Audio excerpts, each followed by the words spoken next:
Ashamaa harka fuunee daawwattoota Maayashoo kun odeessa artiiti. Odeessa keenya har'aatiin barreessaa abbaa asoosama ammayyaa Afrikaa jedhamuun beekamu Chinua Achebe fi hojiiwwan isaa irratti fuulleeffannee itti dhiyaadha.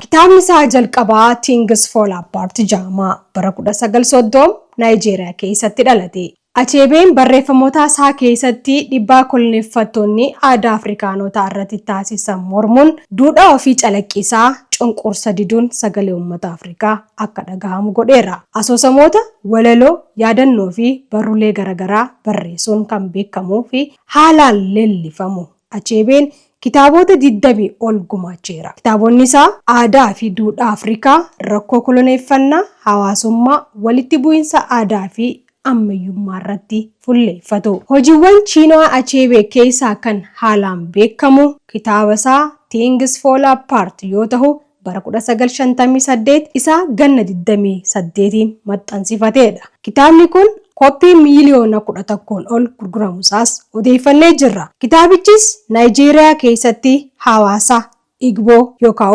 uummata Igbo Naayijeeriyaa irratti kan fuulleeffatu aadaa isaanii fi dhiibbaa koloneffannaan fide agarsiisa. Achebeen tamsaasa miidiyaa guddichaa Naayijeeriyaa NBC ta'uunis tajaajileera. Kana malees gulaala cimaa barsiisaa fi piroofeesara hayyuu uummanni ragaa bahuufi ture. Achebeen barreessitoota addunyaa irratti haalaan leellifaman keessaa tokkoo fi faantisaa Afrikaanotaaf tolu ta'us sababoota garaagaraatiin badhaasa ogbarruu Noobeeliif nama milkaa'een turre. Hamma lubbuun jirutti waan itti amanuu fi ogbarruuf tola qofa hojjechuun ganna 82 bara 2013 addunyaa kanarra godaanuusaas odeeffannee jirra. Odeessi keenya kanuma sagantaa Maayashoo waliin turtii gaarii isiniif haa ta'u.